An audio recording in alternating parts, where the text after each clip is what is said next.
बैठक चरित्र 13। श्री गोविंद कुंड की बैठक को चरित्र। अब श्री गोविंद कुंड पे बैठक है, तहाँ श्री आचार्य जी आप 3 दिन लो बिराजे और श्री भागवत को पारायण करे। तब कृष्णदास मेघन ने विनती करी, जो महाराज श्री गिरिराज में व्यापी वैकुंठ सुने हैं, ताको दर्शन हमको करवाओ। यह सुनी के श्री आचार्य जी आप चुप करी रहे। ता पाछे दिन 2 घड़ी बाकी रह्यो हतो, ता समय गोविंद कुंड के समीप श्री गिरिराज के ऊपर आप बिराजे हते। तब कृष्णदास मेघन को अंगुरिया करी के बताए, जो ऊ शिला दिसे है, मतलब दिखे है, ताको उठाए, ताके भीतर कंदरा निकसेगी, या कंदरा के भीतर तू चलियो जाइयो, तहाँ व्यापी वैकुंठ को दर्शन होइगो। सो यहाँ ये कहो, जो वहाँ वो जो शिला दिखत है, तो उसको उठा और उसके भीतर जा, तो वहाँ पर व्यापी वैकुंठ को दर्शन होइगो।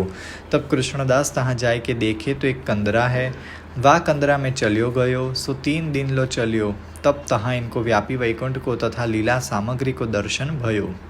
ता पाछे ऊपर एक शुक देखियो, शुक यानी पोपट शुक। सो वह अष्टाक्षर मंत्रों को उच्चार करे। तब कृष्णदास मेघन ने 3 बेर श्री कृष्ण स्मरण कियो। तब वाने 3 बेर जल में चौंच बोरी के जल पियो। फेरी भगवत नाम को उच्चार करीवे लग्यो। तब इतने में कृष्णदास मेघन को निद्रा आई गई। तब गोविंद कुंड ऊपर कृष्णदास आए ठाड़ो भयो। तब देखे तो घड़ी 2 दिन चढ़ियो है। तब कृष्णदास ने विनती करी, जो महाराज आधिराज आपने लीला सामग्री के दर्शन करवाए। तब आप कहे, जो तुमने लीला सामग्री ही की विनती करी हती, ऐसे कही कि आप चुप करी रहे। तब कृष्णदास फेरी कहे, जो महाराज वह पक्षी कौन हतो। तब आप कहे, जो वह पक्षी सारस्वत कल्प को सुआ हतो। वाको श्री स्वामी जी ने श्री कृष्ण नाम पढ़ायो हतो। सो इतने दिन सो वह माधुरी के वृक्ष ऊपर बैठी के भगवान नाम लेत हतो। और वह माधुरी कुंड है, तामे जलपान नहीं करतो। जो जलपान करूँगो तो भगवान नाम में अंतराय पड़ेगो। सो जब तूने 3 बेर भगवत स्मरण कियो, तब वाने 3 बेर चित्त दे के जलपान कियो। सो वह शुक जो पक्षी हतो, सो वो तो भगवत नाम श्री कृष्ण शरणम मम अष्टाक्षर को सतत जप करतो था, इसीलिए वो जलपान भी नहीं करतो हतो उस समय। पर जब कृष्णदास मेघन ने 3 बार भगवत नाम लियो, 3 बार भगवत स्मरण कियो, तो उतने अवकाश में उसने स्मरण भक्ति करी और तब जलपान 3 बेर कर लियो। जीव को भगवान नाम में ऐसी आसक्ति होनी चाहिए। वाको श्री स्वामी जी को वरदान हतो, जो जहाँ दिन श्री आचार्य जी महाप्रभुन को सेवक आई के श्री कृष्ण स्मरण करेगो, तब तेरो शुक शरीर छूटी के निज लीला में सहचरी होएगो। ताते तो को वा के लिए वहाँ पठायो हतो।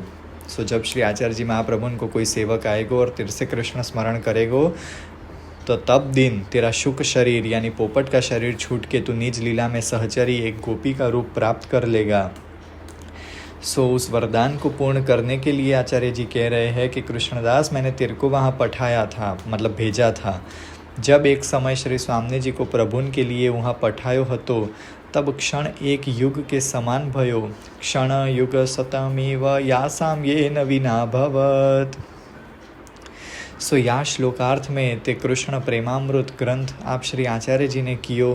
तामे को एक श्लोक, एकदा कृष्ण विरहा ध्यायन्ति प्रिय संगमम मनो बाष्प निरासाय जल्पन्ति दम मुहुर्मुहुः।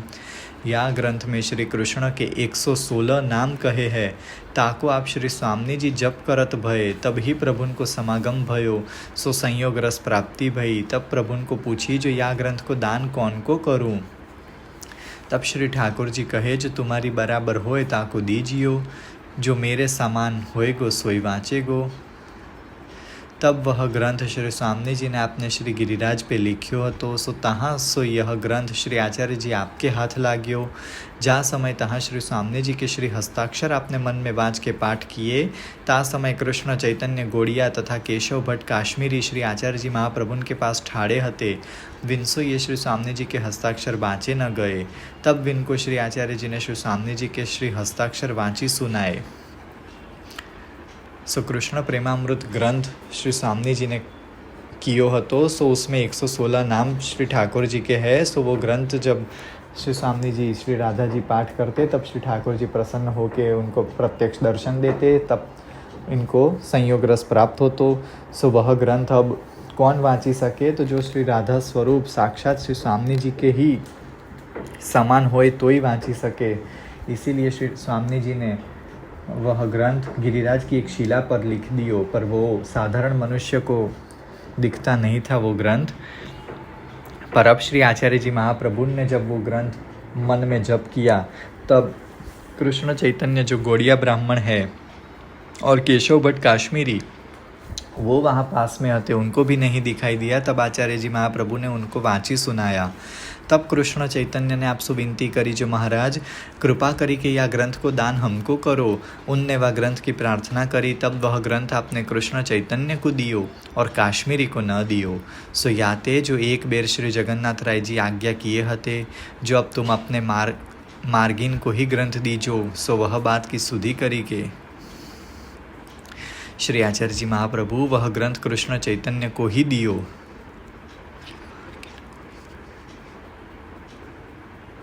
अब गोविंद कुंड ऊपर सो आप विजय किए, सो संकर्षण कुंड तथा गांधर्व कुंड में स्नान करी, सघन कंदरा तथा अप्सरा कुंड होए श्री बलदेव जी के दर्शन करी के, ऐरावत कुंड पे श्री बलदेव जी के दर्शन करी के, कदम खंडी होए के दंडोटी शिला पे एक छोटे सो मंदिर के पास छौकर के वृक्ष है, तहाँ आप पधारे, तहाँ बिराजे। यह चरित्र श्री आचार्य जी महाप्रभु गोविंद कुंड की बैठक में प्रकट किए। इति श्री गोविंद कुंड की बैठक को चरित्र समाप्त। बैठक 14 श्री सुंदर शिला की बैठक को चरित्र। तहाँ सुंदर शिला के सामने छौकर के नीचे श्री आचार्य जी आए बिराजे। तहाँ प्रथम श्री गोवर्धन की पूजा करी, दीप मालिका करे और अन्नकूट उत्सव किए। या बैठक में श्री आचार्य जी आप 1.25 सेर भात को अन्नकूट किए हते। ताको दर्शन श्री गुसाई जी ने श्री गोकुलनाथ जी को तथा श्री शोभा बेटी जी को अद्भुत अलौकिक करवाए। सो वार्ता वचनामृत में प्रसिद्ध है। एक समय तहाँ श्री आचार्य जी महाप्रभु भोजन करी के छौकर के नीचे बिराजे हते। दामोदर दास की गोद में श्री मस्तक धरी के पौढ़े हते। ता समय श्रीनाथ जी पधारे। तब दामोदर दास जी ने बरजे यानी उनको रोके, जो आप मती पधारो। तब आपके नूपुर सुनी के श्री आचार्य जी आप जागी पड़े और आप श्रीनाथ जी तो वहाँ ठाड़े रहे। तब आप श्री आचार्य जी ने श्रीनाथ जी को अपनी गोद में बैठारी के श्री कपोल परसी के मुख चुंबन किए। यह चरित्र श्री आचार्य जी आप सुंदर शिला की बैठक में प्रकट किए। इति श्री सुंदर शिला की बैठक को चरित्र समाप्त। बैठक 15वीं श्री गिरिराज जी की बैठक को चरित्र। श्री गिरिराज जी के ऊपर श्रीनाथ जी के मंदिर में दक्षिण भाग एक चौतरी हती। तापे श्री आचार्य जी महाप्रभुन की बैठक है। दक्षिण भाग यानी जमणी बाजू। तहाँ सेवा के अवकाश में आप बिराजते। एक समय श्रीनाथ जी के सिंगार करी के वह चौतरी पे बिराजे हते। कारण जो सामग्री सिद्धि भई न हती, सामग्री बनी नहीं हती, ताते सेवा करके वहाँ पर बैठे हते। ताते गोपी वल्लभ में ढील भई। गोपी वल्लभ यानी ग्वाल भोग में ढील भई। ढील भई मतलब जल्दी सामग्री न बन पाई। इतने में श्री स्वामी जी थार लेके पधारे। तब नूपुर को शब्द सुनी के श्री आचार्य जी दामोदर दास ते कहे, जो दमला हमने तो ढील करी, परंतु श्री स्वामी जी गोपी वल्लभ को ठार लेके पधारे है। क्यों जो वे ढील कैसे सहे, ताते सिंगार भय पाछे गोपी वल्लभ ने ढील न करनी। एक वक्त मतलब एक बार श्रृंगार हो जाए तब ग्वाल भोग में उतावड़ करनी, ढील नहीं करनी। पाछे देव प्रबोधिनी पर्यंत श्री गिरिराज में श्री आचार्य जी बिराजे। तहाँ 2 पारायण श्री भागवत की किए। 2 बार श्री भागवत को पारायण कियो। 1 प्रदक्षिणा श्री गिरिराज की किए। पीछे गुलाल कुंड, बिलछू, परम मंदरो श्री दामा सखा को गाम है। तहाँ आप 1 रात्र रहे। तहाँ सो दूसरे दिन विजय किए। सो जहाँ आदि बद्री को स्वरूप धरी के श्री जी ने अपने सखान को दर्शन दिए है। तहाँ सघन वन है, तहाँ 1 रात्र बिराजे। ता पाछे तहाँ ते दूसरे दिन इंद्रकूप में आचमन करी आगे कामवन पधारे। यह चरित्र श्री आचार्य जी ने श्री गिरिराज जी की बैठक में प्रकट किए। इति श्री आचार्य जी महाप्रभु की श्री गिरिराज के मंदिर की बैठक को चरित्र समाप्त। बैठक 16वीं श्री कामवन की बैठक को चरित्र। कामवन में सुरभि कुंड, श्री कुंड के ऊपर छौकर के नीचे आप श्री आचार्य जी की बैठक है। आप तहाँ 7 दिन बिराजे और 84 कुंड में स्नान करी श्री भागवत को एक पारायण किए। एक दिन रात्रि में श्री आचार्य जी महाप्रभु आप बिराजे हते। तहाँ एक ब्रह्म पिशाच बहुत दिनन सो सुरभि कुंड की पारी के ऊपर रहत हतो। वाने कोई ऐसो पाप कियो हतो जो वा व्रज की रज सोहु मुक्त न भयो। सो जो को रात्र में सुरभि कुंड के ऊपर रहतो ताको वह भक्षण करी जातो। ताते वहाँ के तीर्थ गुरु ने आपसे विनती करी जो महाराज दिन में तो यहाँ आप सुखेन बिराजो, सुख से आप बिराजो, पर रात्र में आप गाम में जाए बिराजियो, क्यों जो यहाँ ब्रह्म पिशाच दुख देते है। तब यह सुनी कि आप श्री आचार्य जी चुप करी रहे, कछु उत्तर न दिए और रात्र को आप वहाँ ही बिराजे। जब अर्धरात्र भई तब वह ब्रह्म पिशाच निकस्यो। ता समय एक वैष्णव धोती धोई के अपरस में सुकावत हतो। ताने देखियो सो देखी के वैष्णव ने श्री आचार्य जी महाप्रभुन सो विनती करी जो महाराज ब्रह्म पिशाच दूरी दूरी डोलत है। तब श्री आचार्य जी आप कहे जो यह आगले जन्म को तो ब्राह्मण हतो या काम वन को राज्य करतो हतो, याने ब्राह्मण को बहुत भूमि दान करी हती, पाछे फेरी याने ले लीनी हती। ता अपराध करी के यह ब्राह्मण पिशाच भयो है। सो इसने ब्राह्मण को बहुत भूमि दान करी हती, बहुत जमीन दी हती, पर फिर वापस ले ली। तो वापस लेने के अपराध से वो पिशाच भयो। 200 वर्ष या को भय है, 200 वर्ष इसको पिशाच बने हो गए। सो व्रज रज सो हु या की मुक्ति ना भई, व्रज रज से भी इसकी मुक्ति नहीं हुई। तब वह वैष्णव ने विनती करी जो महाराज आपके दर्शन ते हु या की मुक्ति न भई। मतलब उसने वैष्णव ने पूछा कि महाराज आपके दर्शन से भी इसकी मुक्ति नहीं हुई क्या। तब श्री आचार्य जी ने वहाँ पे अपरस की धोती को जल छिड़कवाए, ता जल करी के वह मुक्त हो गयो। सो वह वैष्णव अपरस में धोती धोई के सुकावत हतो। सो वो धोती से निकला हुआ जल उस पर छिड़का और तब उसकी मुक्ति भई। सो दिव्य शरीर धरी के वैकुंठ को गयो। तब सुरभि कुंड पे निर्भयता भई। पाछे श्री आचार्य जी कदम खंडी पे होय के चित्र विचित्र होय के ऊंचे गाम होय के भानोखरी प्रभृति में स्नान करी के श्री लाडीली जी के दर्शन किए तथा अष्ट सखीन के दर्शन करी के आधे पर्वत के ऊपर बिराजे। तहाँ आपकी बैठक है। यह चरित्र श्री आचार्य जी ने कामवन की बैठक में प्रकट किए। इति श्री कामवन की बैठक को चरित्र समाप्त। बैठक 70वीं। अथ श्री गहवर वन की बैठक को चरित्र। श्री आचार्य जी महाप्रभुन की बैठक बरसाना गहवर वन में कुंड के ऊपर है। तहाँ आप 7 दिन बिराजे और श्री भागवत की 1 सप्ताह किए। फेरी एक दिन गहवर वन को देखिवे को आप पधारे। तहाँ सिंह व्याघ्र बहुत देखे, सिंह और वाघ बहुत देखे। ताके आगे देखे तो तहाँ एक अजगर पर्यो है और वाको चेटा बहुत काटत है। वाको देखी के श्री आचार्य जी को दया आई। सो एक अजगर पर्यो हतो और उसको बहुत सारी चींटियाँ काट रही हती, बहुत सारी कीड़ी चींटी उसके ऊपर पड़ी हती। तो देख के आचार्य जी को बहुत दया आई। तब आप दामोदर दास ते कहे जो दमला यह अजगर आगले जन्म में वृंदावन को महंत हतो, याने उदर भरीवे के लिए सेवक बहुत किए हते और द्रव्यहु बहुत भेलो कियो हतो। सो सब विषय हेतु में लगायो, भगवत हेतु में कछु न लगायो और भगवत भजन हु कछु नाही कियो। ताते यह मरी के अजगर भयो है और जितने सेवक किए हते सो सब मरी के चेंटा भय है। सब या को काटत है और या सो कहत है जो अरे अधर्मी तेने हमारो जन्मारो वृथा खोयो, तेने हमको सेवक काहे को किए हते। उद्धार तो 2 बातन सो होत है, एक भगवन नाम सो तथा भगवत सेवा सो, या दोनों में ते कछु न भयो और याने श्री वृंदावन में वास कियो हतो ताते यह व्रज ही में रह्यो। सो व्रज को जीव अंत नहीं जात है, जाते दुख सुख सब व्रज में ही भोगवत है। सो आ वार्ताમાં એમ છે કે અજગર થઈ ગયો અને એની ઉપર બહુ જ કીડીઓ એને કરડતી હતી। તો એનો ભાવાર્થ એમ છે કે ગયા જન્મમાં વૃંદાવનનો એક મહંત હતો અને એણે બહુ બધા સેવક શિષ્ય કર્યા હતા અને પોતે ગુરુના સ્થાન ઉપર બેઠો હતો, પણ એણે જેટલું બી દ્રવ્ય ભેગું કર્યું એ બધું જ વિષય વાસનામાં જ પૂરું કરી નાખ્યું। ભગવદ નામમાં ભગવદ અર્થ સેવા અર્થ એણે એ બધું દ્રવ્ય વાપર્યું નહીં।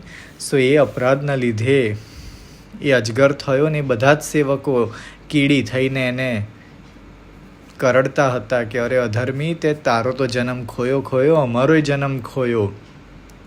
ઉદ્ધાર તો અમારો થયો જ નહીં. ઉદ્ધાર તો બે જ વસ્તુથી થાય, એક તો ભગવત નામ લેવાથી ને બીજું ભગવત સેવા કરવાથી. એ બે સિવાય તો ઉદ્ધાર થવો અશક્ય છે. તે તો એ બંનેમાંથી કશું ન કર્યું. પણ અહીંયા એમ કહે છે કે વૃંદાવનમાં એ રહ્યો તો વાસ કર્યો તો, તેથી એ વ્રજમાં જ પાછો અજગર થયો. એટલે વ્રજનો જીવ તો વ્રજમાં જ સુખ દુઃખ ભોગવે છે. એટલે એને વ્રજ લીલામાંથી એ બહાર નથી પડ્યો હજી. सो अब हमारी दृष्टि पर्यो है, सो अब अपने सब सेवकन सहित मुक्त होए गो. ऐसे आज्ञा करी के श्री आचार्य जी महाप्रभु अपने अंगुष्ठ को चरणोदक करी के अपने सेवकन द्वारा वापे छिड़कवाए. सो પોતાના અંગૂઠાનું પોતાના શ્રી આચાર્યજી મહાપ્રભુએ પોતાના ચરણના અંગૂઠાનું ચરણોદક એ બધાની ઉપર છિરકાયું. तब ताही समय वाको अजगर शरीर छूटी के दिव्य शरीर भयो. सो शिष्यन सहित विमान में बैठी के पार गयो. सो सीधो वैकुंठ को चल्यो गयो. બધા શિષ્યો સાથે પણ વૈકુંઠમાં જતો રહ્યો. सो सब वैष्णवन को तथा सब बरसाने के व्रजवासीन को दिखायो. सो देखी के सब वैष्णव प्रसन्न भये. ता पाछे आप बरसाने ते पधारे. सो पीरी पोखर तथा प्रेम सरोवर में स्नान करी के आप संकेत वट पधारे. इति श्री गह्वरवन की बैठक को चरित्र समाप्त.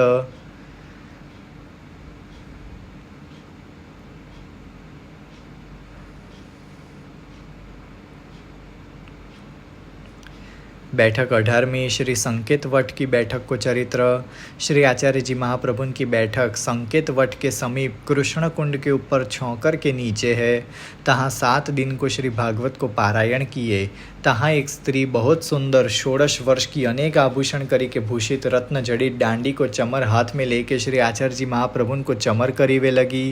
16 साल की वह स्त्री, 16 साल के वर्ष की आयु की रूप की वह स्त्री थी. सो श्री महाप्रभु जी को चमर करीवे लगी, यानी पंखा करने लगी.